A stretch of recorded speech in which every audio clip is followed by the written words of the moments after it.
Vamos ler capítulo 1, verso 1. Havia um homem na terra de Uz. Havia um homem, não era um super-homem, não era um semideus, não era um anjo em estado de glória. Jó era um homem, por isso nós podemos nos identificar com ele. Havia um homem na terra de Uz, cujo nome era Jó. E se era da terra de Uz, não era judeu, era um gentil. E era este homem íntegro, reto e temente a Deus, e se desviava do mal. Daniel, capítulo 6, verso 4, diz assim, livro de Daniel, capítulo 6, verso 4. Então os presidentes e os príncipes procuravam achar ocasião contra Daniel a respeito do reino, mas não podiam achar ocasião ou culpa alguma, porque ele era fiel e não se achava nele nenhum erro nem culpa. Isso para mim é extraordinário. E não se achava nele nenhum erro nem culpa. Mateus capítulo 11, verso 11, Jesus dá testemunho de João Batista. Entre os que de mulher tem nascido, não apareceu alguém maior do que João Batista. Provérbios capítulo 10, verso 9 diz: quem anda em integridade anda seguro, mas o que perverte os seus caminhos será conhecido. Paulo escreve em sua carta, 1 a Timóteo, capítulo 4, verso 12, ninguém despreze a tua mocidade. Ou seja, ninguém trate você como um menino na congregação, apertando a sua bochecha, dando tapinha no seu bumbum, como se você fosse um menino. Não. Ninguém despreze você por ser jovem, mas ser o exemplo dos fiéis.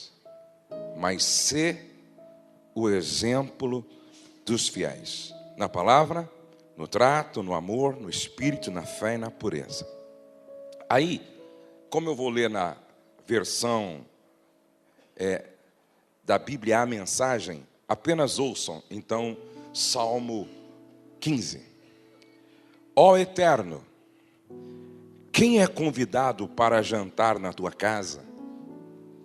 O que fazer para entrar nessa lista? Ande direito. Faça o que é certo. Fale a verdade. Não machuque seu amigo. Não acuse o próximo. Menospreze o desprezível. Mantenha a sua palavra, mesmo quando tiver prejuízo.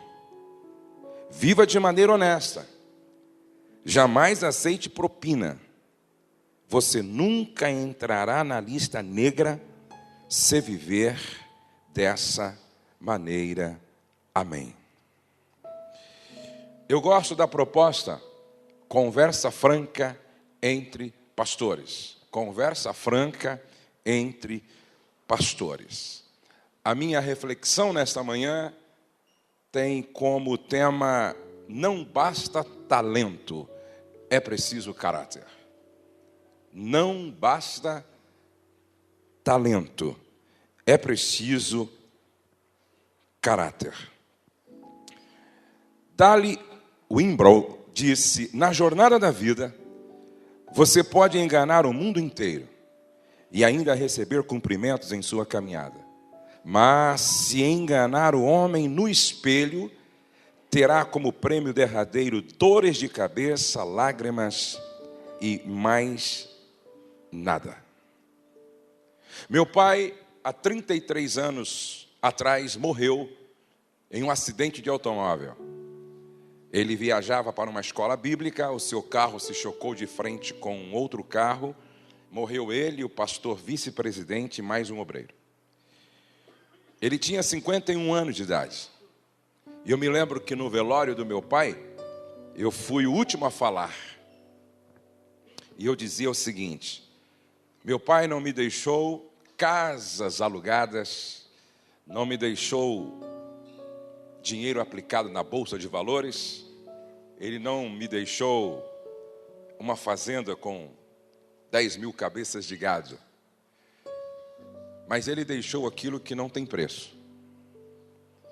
Ele deixou um caráter íntegro, digno de ser imitado. Legado é exatamente isso. Aquilo que fica depois que você se vai, ou depois que você se for. O pastor Miller disse: a única coisa que volta do túmulo com os que choram e se recusa a ser enterrada é o caráter de um homem. Isso é verdade. O que o homem é, o faz sobreviver. Não pode ser enterrado. Por isso que a Bíblia diz que Abel, mesmo depois de morto, ainda fala. Qualquer pessoa que mostrar inconsistência de caráter não permanecerá com uma voz de influência na vida das pessoas. A grande ênfase da teologia da prosperidade está no ter. Se você não tem um bom carro, uma boa casa, um dinheiro no banco, muita saúde, alguma coisa está errada com você. É bem provável que os teólogos que desenvolveram essa teologia não leram o livro de Jó. A grande ênfase do livro de Jó não está no ter. Apesar de Jó ter muito. De repente ele perde tudo, mas ele não se perde. E aqui está o ponto-chave. Ele perde tudo, mas ele não se perde. Afinal de contas, o que é prosperidade na perspectiva divina? A ênfase está no ser. A ênfase do livro de Jó está no ser. A pergunta de Deus a Satanás não foi: observaste o sucesso financeiro do meu servo Jó? Não. Mas foi: observaste o caráter do meu servo Jó? Observaste a integridade do meu servo Jó? Homem íntegro e reto, que se desvia do mal. Em toda a Bíblia, o ser vem antes do ter e do fazer. Ter sem ser é um ter maligno. E fazer sem ser gera escândalo. Fazer sem ser gera escândalo. Precisamos de um avivamento que resulte na reconstrução moral do homem dentro e fora dos portões da igreja. Nada compromete mais a pregação do evangelho diante do mundo do que a incoerência entre a mensagem que pregamos e a vida que vivemos. David McClendon diz que o caráter é um pedestal que determina o peso que uma pessoa pode sustentar. Se o seu caráter é do tamanho de um palito de dente, então só consegue sustentar um selo postal. Se o seu caráter é tão espesso quanto uma coluna, você consegue sustentar uma laje, você consegue sustentar um teto. Afinal de contas, gente, o que é caráter? Caráter é uma soma total de todas as influências positivas ou negativas aprendidas na vida de uma pessoa. E eu gosto do que escreveu Arnaldo Jabor. Não vamos tomar o pacote inteiro, mas vamos ficar com esse texto pelo menos. Ele fala sobre reputação e caráter. Ele diz assim: as circunstâncias entre as quais você vive determinam sua reputação. A verdade que você acredita determina o seu caráter. A reputação é o que acham que você é. Caráter é o que você realmente é. A reputação é o que você tem quando chega a uma comunidade nova. Caráter é o que você tem quando vai embora. O caráter, ou melhor, a reputação é feita em um momento. O caráter é construído em uma vida inteira. A reputação torna você rico ou pobre. O caráter torna você feliz ou infeliz. Agora eu gosto do que vem a seguir, copia porque vale a pena. A reputação é o que os homens dizem de você junto à sua sepultura. Caráter é o que os anjos dizem de você diante de Deus. A reputação é o que os homens dizem de você diante da sua sepultura. O caráter é o que os anjos dizem sobre você diante de Deus. No grego, caráter significa imagem. Hebreus capítulo 1, verso 3 afirma que Cristo é o próprio caráter de Deus, a própria estampa da natureza de Deus, aquele que Deus estampou ou imprimiu seu ser. Hernandes Dias Lopes diz que moralidade pública sem piedade secreta é como um corpo sem alma. Moralidade pública sem piedade secreta. É por isso que alguns dizem que caráter é o que você é quando você está sozinho, quando você está no secreto. John Adair diz: uma liderança que não se sustenta no alicerce da integridade não permanece. Sempre vai entrar em colapso e geralmente mais cedo do que se pensa. Ralph Waldo Emerson diz: toda grande instituição é a sombra projetada de um único homem. Seu caráter determina o caráter de sua organização. Arthur diz: os homens mostram seu caráter de maneira mais clara nas trivialidades, quando não estão sendo observados. As crises não formam necessariamente o caráter, mas certamente o revelam.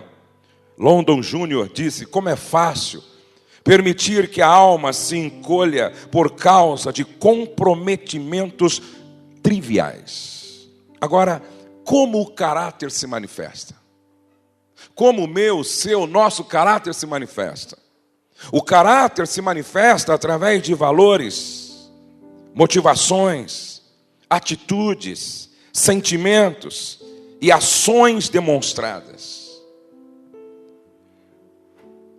A forma como você lida com o dinheiro revela muito do seu caráter.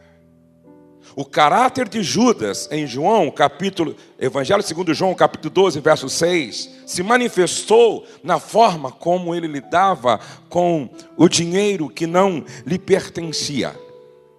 Dê dinheiro a um homem e saberás quem é este homem. O dinheiro serve para revelar o substrato do nosso ser. Rob Thompson diz que a falta de caráter cria uma plataforma para a destruição da intimidade com Deus e com as pessoas de bem. A forma como você lida com o sexo oposto revela muito do seu caráter.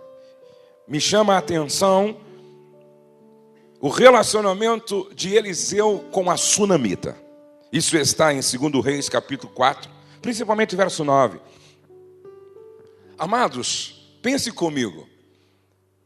Toda vez que Eliseu passava por Sunem, parava para lanchar, almoçar, fazer uma refeição na casa daquela mulher que era jovem, rica, o marido velho. E ele, não sei quanto tempo, talvez não tenha sido um curto espaço de tempo, porque foi o suficiente para ela conhecê-lo. E ela sempre recebe aquele profeta em casa. Almoça, janta, toma café, abrasileirando, certo? É aquela situação. Almoça, janta, toma café, conversa muito. E um dia ela chega para o marido e diz assim: querido, eu quero trazer um homem para se hospedar aqui em casa. Como? Eu quero trazer um homem para se hospedar aqui em casa. Amados, nós homens não temos a capacidade que as mulheres têm de detectar insinuações não verbais, por exemplo. As mulheres têm uma visão detalhada, as mulheres têm uma visão periférica. E a mulher analisou, observou, ponderou, vasculhou nas conversas. E ela chega para o marido e diz assim: eu quero trazer um homem para se hospedar aqui em casa. E o marido diz: mas por quê? Porque eu vejo que ele é um santo homem de Deus. Porque eu vejo que ele é um santo homem de Deus. A maneira como Eliseu lidava com o sexo oposto validava a integridade do seu caráter. A pergunta que eu faço é a seguinte: qual é o testemunho das mulheres da sua igreja a teu respeito? Nenhuma outra frase é mais triste de ser ouvida num gabinete que eu faço, num aconselhamento, do que esta frase: eu não confio no meu pastor. Qual é o testemunho das mulheres com as quais você conversa no Facebook? Qual é o testemunho das mulheres com as quais você conversa no WhatsApp? Qual é o testemunho das mulheres lá da loja onde você compra a teu respeito? Será que as mulheres diriam para o marido: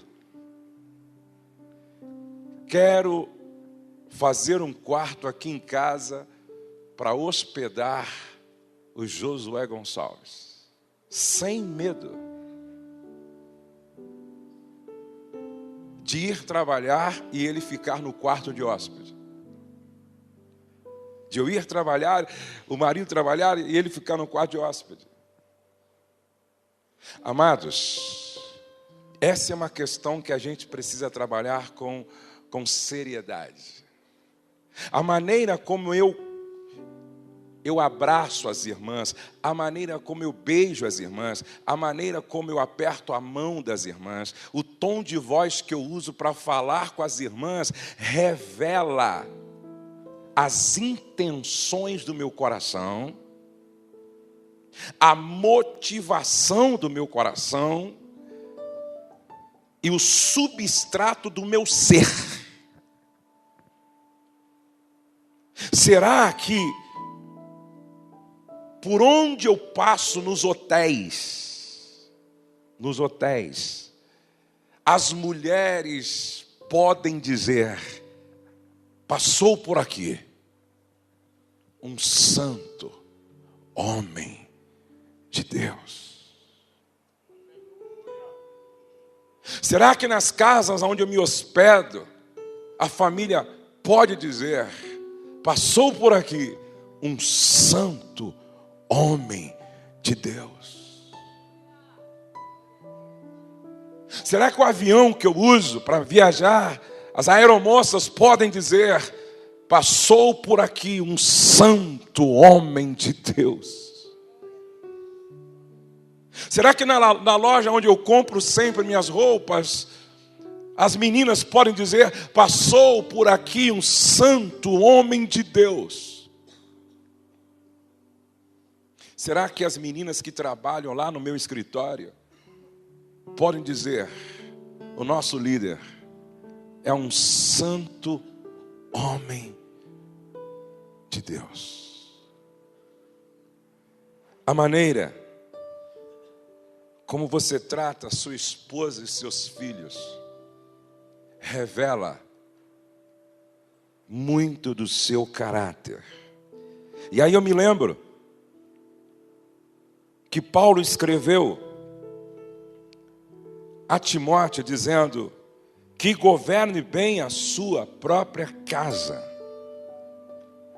Se existe um lugar onde a minha liderança é aprovada ou reprovada, é na minha casa.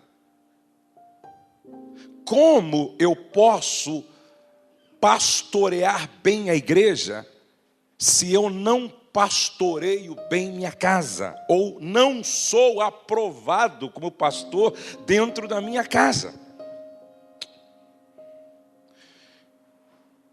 Capítulo 4 de 2 Reis nos fala do testemunho de uma esposa a respeito do seu marido.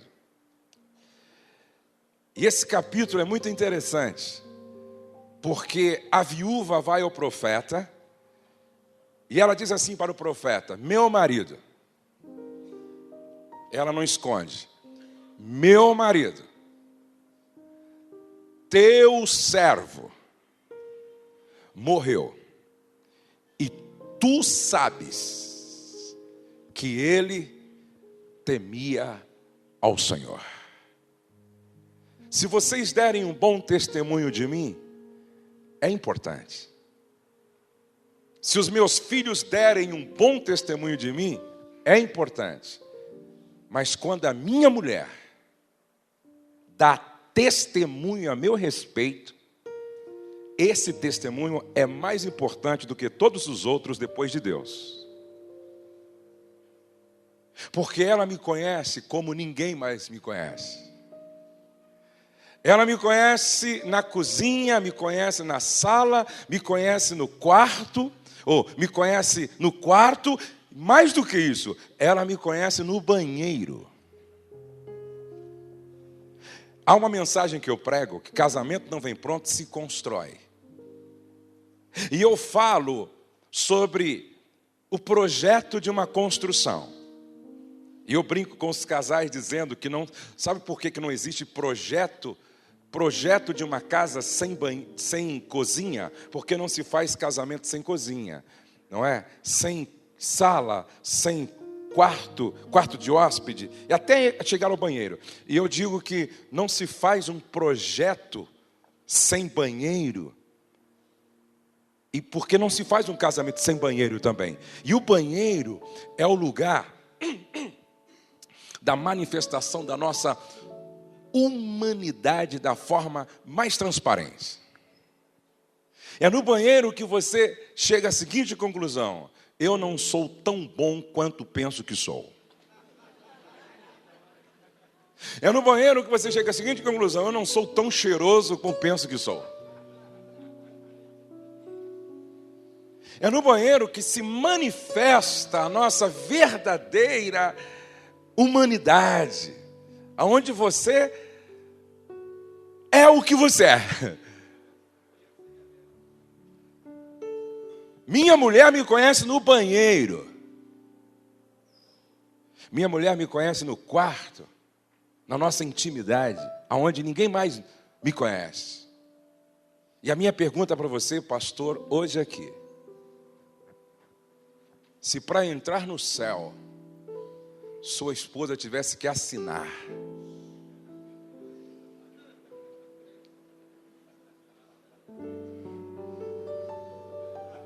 ela assinaria?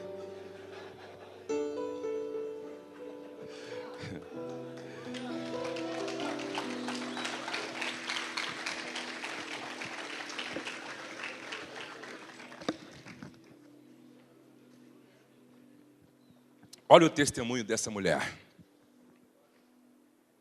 Meu marido, teu servo, morreu, e tu sabes que ele temia ao Senhor. Quem é você no quarto? Um dia uma esposa disse para mim e a minha esposa: meu marido me estupra no quarto. Meu marido faz comigo o que ele vê nos filmes pornográficos. Eu sou quase que uma escrava sexual dele. Pior, ele é pastor de uma igreja.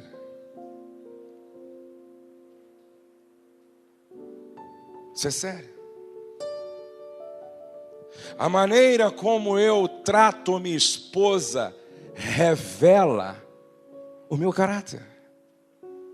A maneira como eu trato os meus filhos revela muito do meu caráter. Me lembro que um pastor me disse que ele estava andando junto com um pastor amigo e seu filho. E o filho aprontou uma, ele deu um tapa no rosto do filho assim, ó. Pá! Menino pequeno. Aí esse amigo disse para o amigo: rapaz, não faz isso.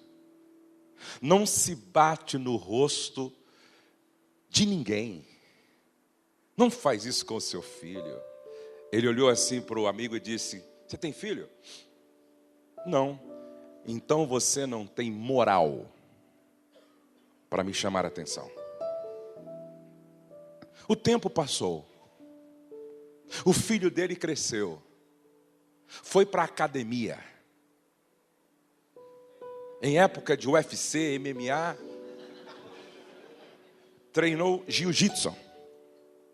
E um dia o pai veio novamente querer fazer o que fez quando ele era criança. Ele arregaçou as mangas e disse: vem, hoje eu te quebro no meio. Vem para cima, se você é homem. Hoje eu te arrebento. Hoje eu quebro a tua cara. Pastor de uma grande igreja, lutando pela salvação dos filhos dos outros, a semelhança de Davi, um grande rei, mas um péssimo pai. O que adianta o homem ganhar o mundo inteiro e perder sua casa? O que adianta o homem ganhar o mundo inteiro e perder seus filhos? Eu tenho dito isso com uma certa frequência. Eu não quero ser velado por filhos desviados. Família é o nosso maior patrimônio. Eu preciso chegar no céu com os meus filhos. Eu preciso chegar no céu com a minha esposa. Eu preciso chegar no céu com o meu time familiar. A maneira, o conteúdo das suas conversas informais revela muito. As nossas conversas são extremamente reveladoras. Eu lembro que eu fui pregar numa convenção nos Estados Unidos. Me senti assim, muito honrado. Fui ministrar para 300 pastores num hotel em frente da Universal Studios. E foi uma bênção. E eu estava num período de consagração. Eu consagrei acho que 40 dias parcialmente. Até porque eu ia ministrar lá com os cabeções teológicos. Ou gente que sabia muito teologia. Eu falei: bom, se não dá para ganhar na teologia, eu vou ganhar na unção lá. Na unção. Não deu outra, gente. Funciona. Jejuei 40 dias. Preguei uma mensagem que ficou como a mensagem da convenção. Mas não por causa da profundidade, por causa da graça, da unção. E eu me lembro que quando eu voltei de lá, eu voltei com um grupo de pastores. Alguns deles, na nossa conversa informal, contaram algumas piadas que me fizeram, assim, corar de vergonha. Alguns deles fizeram algumas brincadeiras que para mim não cabe num ambiente de profetas, num ambiente de sacerdotes, na boca de alguém que se diz templo do Espírito Santo. Eu fiquei horrorizado. Jesus disse que a boca fala do que há em abundância no coração. Quando eu falo, eu me revelo. Quando eu falo, eu revelo o que há de conteúdo no meu interior. E isso tem a ver com o meu caráter. A maneira como você trata os pobres e os ricos revela muito do caráter. Me impressiona Jesus. Jesus está em Jericó, entrando em Jericó, e ele ouve um pobre, miserável, esmoler, chamado cego, Bartimeu, que grita: Jesus, filho de Davi, tem misericórdia de mim. Amados, a maneira como eu trato quem não tem nada para me oferecer a não ser um pedido de misericórdia revela muito de quem eu sou. Jesus pede para que alguém trouxesse o pobre cego, e ele o trata com dignidade, dando a ele a oportunidade de fazer o pedido que quisesse.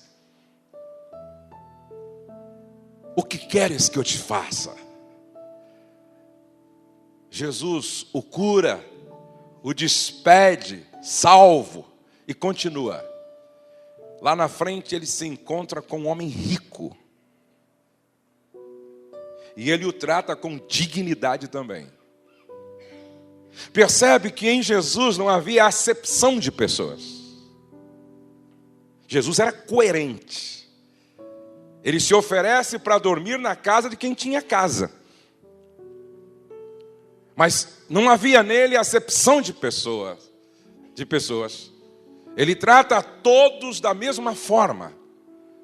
A maneira como eu trato os pobres, os ricos, e nós somos tentados a tratar o rico de um jeito e os pobres de um outro jeito. A maneira como você se comporta quando está sozinho. Eu fico imaginando José. Amados, houve uma situação na vida de José em que a mulher deu folga para todo mundo. José chega para trabalhar, só estava a mulher em casa. E ele poderia racionalizar o seu pecado, fazendo como alguns fazem. Eu tenho crédito. Quem sofreu o que eu já sofri, tem crédito no céu. Isso que está acontecendo aqui, eu acho que é providencial. Afinal de contas, eu nunca errei. Me mantive de pé até agora. E eu sou um escravo.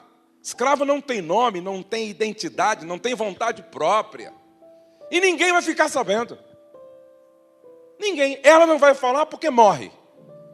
Eu não vou falar também, senão me complico. Então ninguém vai ficar sabendo e está tudo certo. Afinal de contas, depois eu faço uma oração e as coisas se ajeitam. Amados, a tentação serve para medir a profundidade do nosso compromisso com Deus.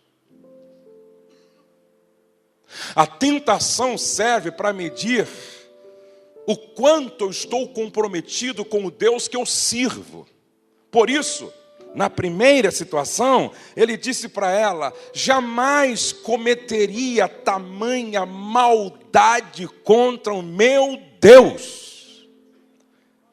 Amados, quanto maior for o seu sonho, mais profundo tem que ser o seu caráter. Quanto maior for o seu sonho, mais investimento você deve fazer na fundação do projeto.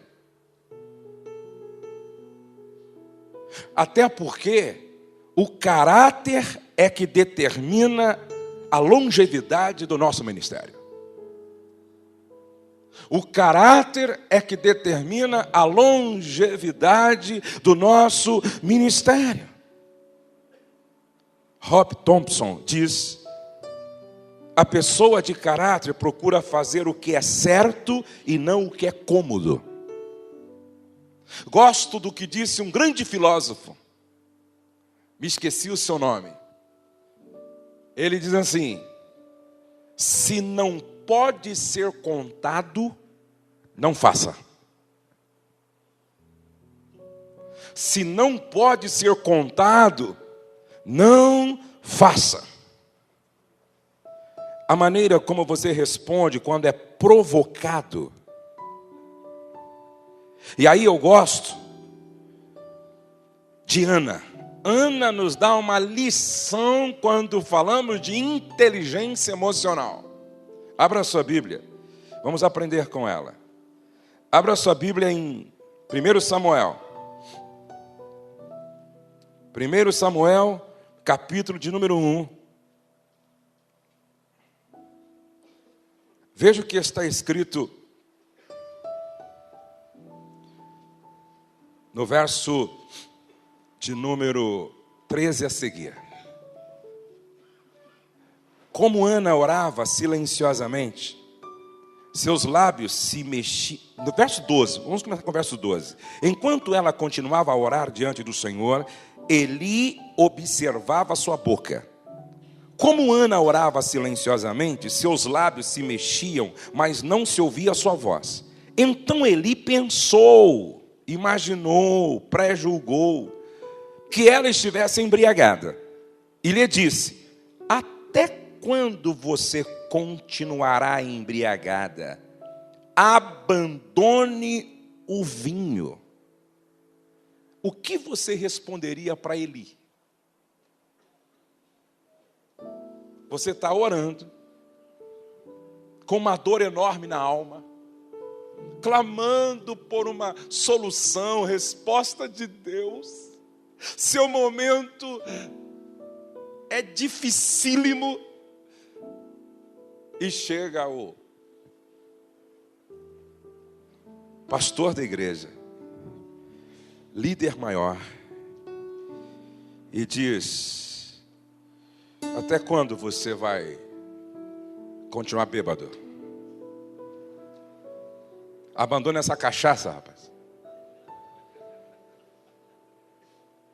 A maneira como você responde quando é provocado revela a qualidade do seu caráter. A maneira como você responde quando é estimulado revela muito do seu caráter. Não foi por acaso que Jesus disse: bem-aventurados mansos, porque eles herdarão a terra. E mansidão é ter as rédeas das emoções nas mãos, sob controle. É autocontrole emocional, é colocar inteligência nas emoções. Me impressiona a forma como Ana responde a tamanha estupidez e provocação. Olha como ela responde: não se trata disso, meu Senhor.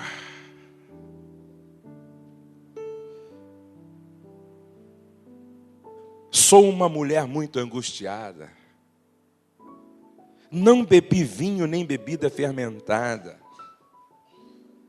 Eu estava derramando minha alma diante do Senhor.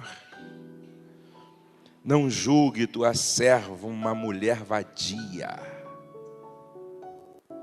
Sabe, amados, quem ora sempre melhora. A tua falta de autocontrole é a maior evidência de que você está orando pouco. Se o teu nível de irritabilidade está muito alto e você faz tempestade em um copo d'água, usa um martelo para matar um mosquito na cabeça do outro, significa que você está orando pouco. Porque quem está orando e orando, é capaz de dizer: não julgue tua serva uma mulher vadia. Estou orando. Estou orando aqui até agora por causa de minha grande angústia e tristeza. Aí ele fala, agora sim, como profeta. Ele diz: vá em paz. Você passou na prova. Você passou no teste. Tem muita gente perdendo a promoção porque foi reprovado na prova. Porque é sempre assim. Primeiro ele prova, depois ele aprova, depois ele promove. E aí Ana foi promovida de estéril a mulher fértil. Vá em paz e que o Deus de Israel lhe conceda o que você pediu. E ela disse: espero que sejas benevolente para com a tua serva. Então ela seguiu o seu caminho, comeu, e o seu rosto já não era mais de estéril, porque ela sai dali grávida do milagre.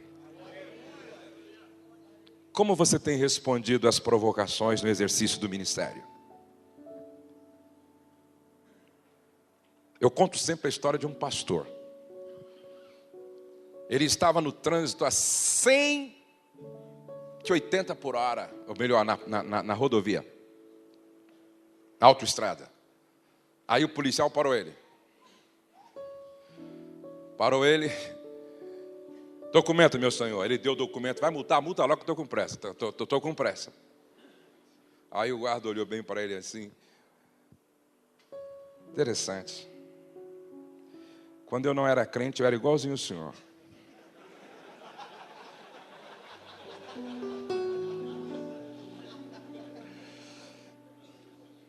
Era desse jeito assim. Mas depois que eu me converti, que Jesus entrou na minha vida, mudou tudo. Eu passei a ser mais prudente com a minha vida e com a vida dos outros. O Senhor não está colocando em risco só a sua vida, a vida dos outros também. Vou dar um conselho para o senhor, antes de te multar.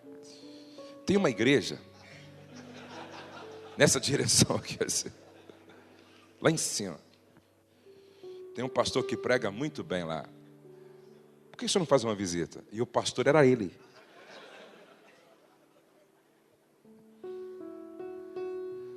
Sabe, amados, eu tenho uma mensagem que eu gosto muito, que é sobre vencendo os inimigos do amor. E eu falo muito sobre uma tecla chamada pausa. Porque entre a provocação e a resposta existe um espaço aonde está a sua liberdade de fazer a melhor escolha ou escolher a melhor resposta. Então, entre a provocação e a resposta, a gente precisa criar uma tecla chamada pausa. Qual é o nome da tecla? Pausa. Porque aí você conta até 10. Eu já vivi situações assim, ó. Eu estava no avião, dormindo, a aeromoça chacoalha bem uma garrafa de Guaraná, e quando ela abre, explode, cai só em cima de mim. Eu acordei assim, meu Deus. Aí você tem que apertar a tecla, pausa. Aí você conta, número 1, Senhor me segura. 2, Senhor me dá graça. 3, eu sou pastor. 4, eu sou crente. 5, eu carrego um nome. E esse nome não pode ser envergonhado. Eu carrego a reputação do Evangelho. Tem uma outra história de um pastor também, que só andava apressado. Só apressado. Bi, bi, bi, bi, bi, bi. Meu amigo esse cara. E aí um dia ele está em São Paulo, com o carro dele, e ele vai, em trânsito, ele chega atrás de um, e o cara não vai embora, logo. E ele é apressado, ia dirigir um culto de oração.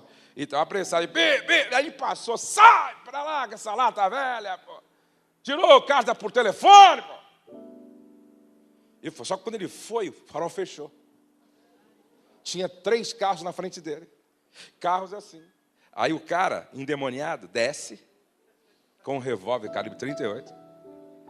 Vai ao lado assim, põe na cabeça dele. Grita agora aí, meu. Grita, nervosinho. Grita aí, grita.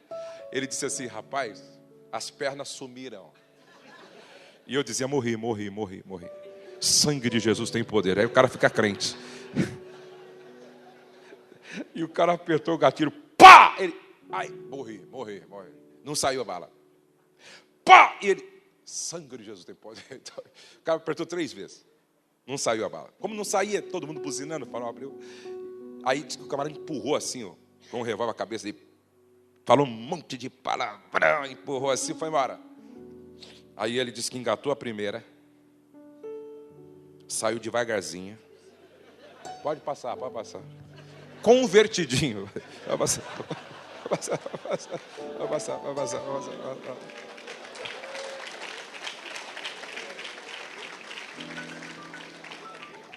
Aí foi para a igreja. Chegou na igreja, entrou pela porta dos fundos de vergonha. Dobrou o joelho. Senhor, que vergonha. Me perdoa. Quando ele está orando, lá atrás levantou a irmãzinha, uma velhinha, que não tinha visto ele entrar. Meu servo, eis que eu vi tudo acontecer. Foi eu quem não deixei as balas saírem. Porque hoje eu queria te converter no trânsito. Porque a sua maneira de ser no trânsito estava comprometendo a reputação do meu nome.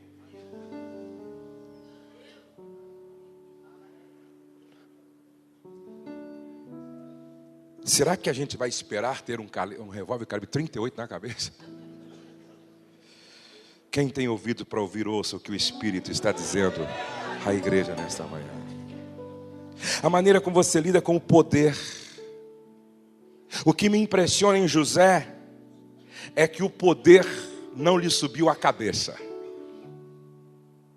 José não mudou porque alcançou um alto nível de respeitabilidade. José não mandou enforcar a mulher de Potifar. José não mandou enforcar os seus irmãos. José não se tornou alguém insuportável, intragável, antissocial. O poder não lhe subiu à cabeça. Alguém disse, dá poder a um homem e conhecerás o que ele é essencialmente. Ou na verdade é. A maneira como você lida com as suas emoções, a maneira como você lida com as pessoas que estão fazendo mais sucesso do que você, a maneira como eu lido com as pessoas que estão na minha frente, revela muito do meu caráter. Alguns não suportam o sucesso de um liderado. Alguns não suportam o sucesso de um discípulo. Alguns não suportam o sucesso de alguém que chegou depois. Esse foi o problema de Saul. O sucesso de Davi tirava o sono de Saul. Isso se chama inveja. Foi o que levou Caim a matar Abel. Amados, preste atenção. É comum eu ouvir, por exemplo, o Douglas está aqui nos ajudando, E o Douglas ministra muito bem, e Deus o está abençoando. E é comum eu ouvir gente dizer assim para mim: ô pastor, o Douglas vai mais longe do que o senhor. O Douglas é uma versão sua melhorada. Sabe o que eu digo para as pessoas? Todo pai deveria educar filhos para ir mais longe do que ele. E se o Douglas for, e eu desejo que vá muito mais longe, é porque significa que eu fiz um bom trabalho. Jesus não teve nenhum problema em dizer: vocês vão fazer obras maiores do que eu. Eu treinei vocês para ir mais longe. Eu preparei vocês para ir mais longe. Eu eduquei vocês para ir mais longe. Mais longe. O pastor deveria se alegrar dizendo: aleluia, eu fiz um trabalho bem feito. Vai mais longe do que eu, vai pregar melhor do que eu, vai construir mais do que eu, vai abrir mais igrejas do que eu, vai ensinar melhor do que eu, vai produzir mais do que eu. Você já ouviu a história do vagalume e da cobra? Diz que a cobra cismou de perseguir e matar o vagalume. E ela está lá, pá, e o vagalume escapa, pá, e o vagalume escapa, e pá, e o vagalume escapa. Até que ela encurralou o vagalume e não tinha mais como escapar.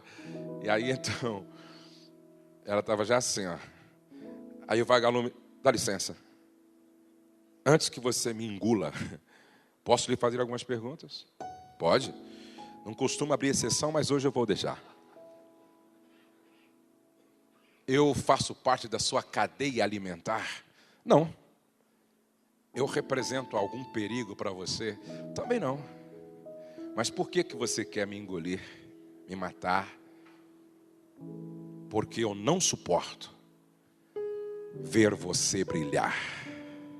O teu brilho me tira o sono. O teu brilho me incomoda. Pergunte para a pessoa ao lado: você está mais para cobra ou vagalume? Você está mais para cobra ou vagalume?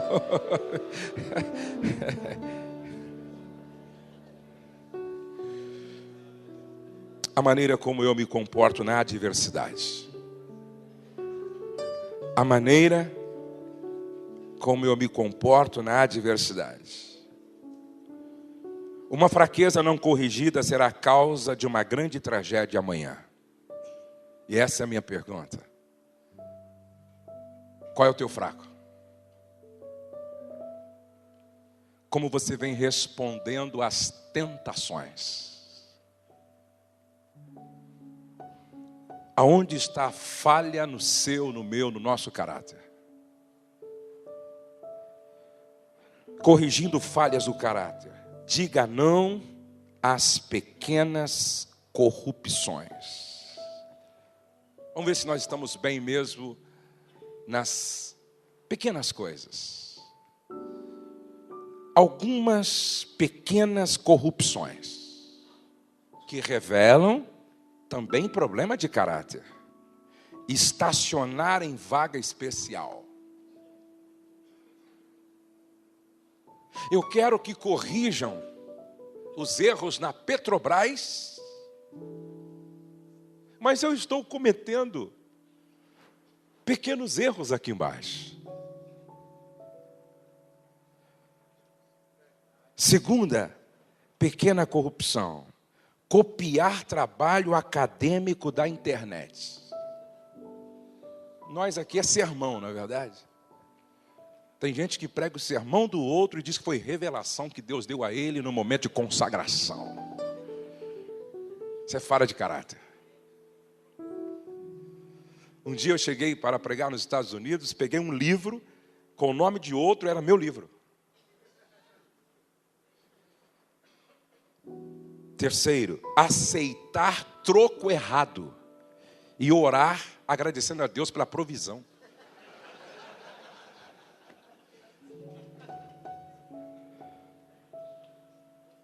Quarto, arrumar um atestado médico falso.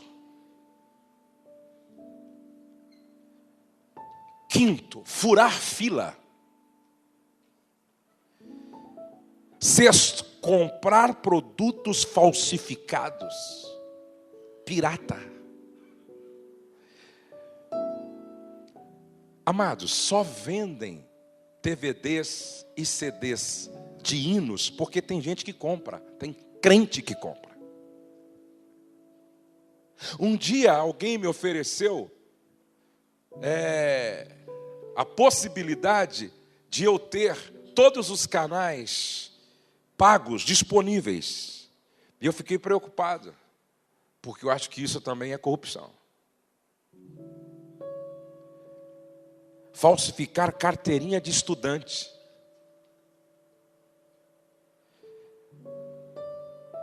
Colar na prova. Já pensou um pastor colando na prova? Na escola teológica. Não, gente. É só na igreja mesmo.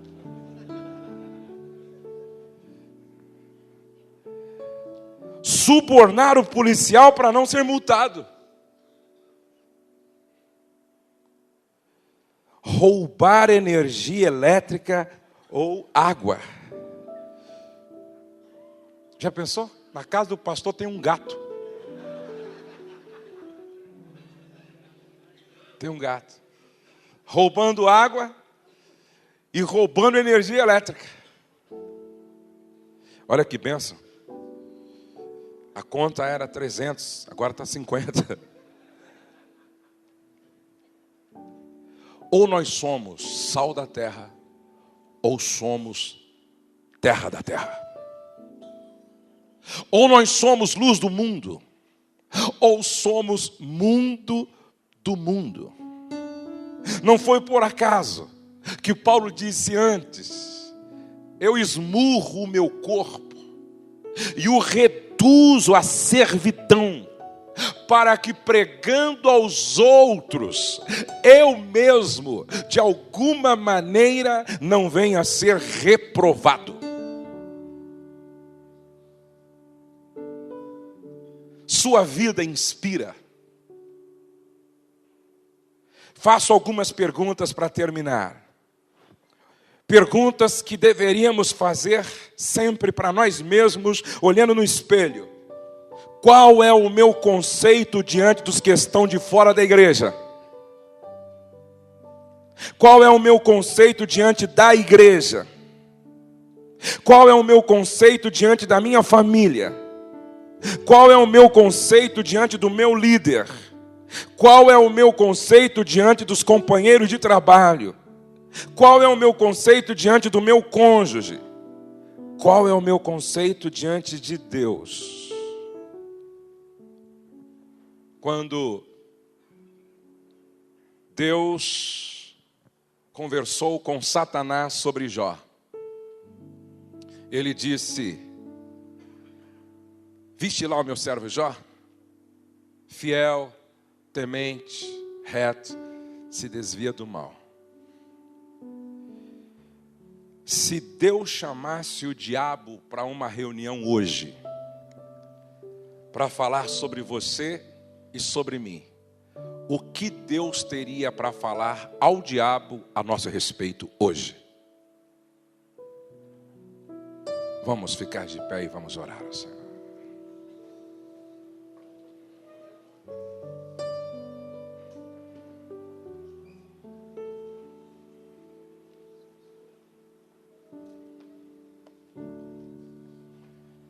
Coloque a mão no ombro de um irmão ao lado. Diga para ele assim: dá para melhorar, querido. Dá para melhorar. Dá para melhorar. Sejamos homens e mulheres comprometidos com a verdade. Que sejamos homens e mulheres comprometidos com a justiça. Que sejamos homens e mulheres comprometidos com lealdade. Que sejamos homens e mulheres comprometidos com honestidade. Que sejamos homens e mulheres comprometidos com santidade. Que nesta manhã os nossos ouvidos estejam sensíveis para ouvir o som do cântico dos serafins em torno do trono que dizem: Santo, Santo, Santo é o Senhor dos exércitos, e toda a terra está cheia da sua glória. Santo, Santo é o Senhor dos exércitos. Ore pelo seu irmão, ore com o seu irmão. Pai, obrigado. Obrigado porque a tua palavra é um espelho que mostra-nos o que nós não conseguimos ver muitas vezes por nós mesmos. Nos ajuda, Senhor, a caminhar na tua presença com esta consciência de que fomos chamados para ser exemplos dos fiéis. Na palavra, no trato, no amor, na pureza. Espírito Santo, que nesta manhã a tua palavra trabalhe nas áreas da nossa vida que precisam ser trabalhadas. Vem, ó Espírito, nesta manhã, envolve-nos com a glória da santidade, com a glória da tua santidade, com a glória da tua santidade, e que a tua palavra gere em nós temor, temor, temor, temor, temor. Ramanai junou de gesharabadagavasui alanai juiou bercandenas.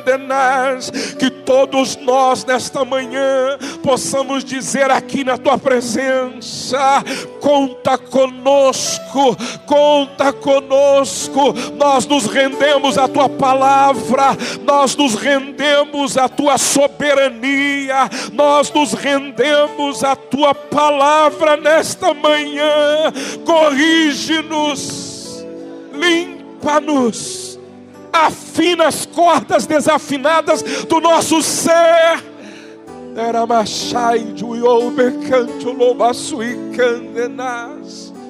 Nós queremos ser pessoas melhores. Nós queremos que os homens possam dizer a nosso respeito: ali, por aqui passou um homem de Deus, por aqui passou uma mulher de Deus, por aqui passou um homem de Deus, por aqui passou uma mulher de Deus, por aqui passou um homem de Deus. Que a glória do caráter de Cristo seja vista em nós.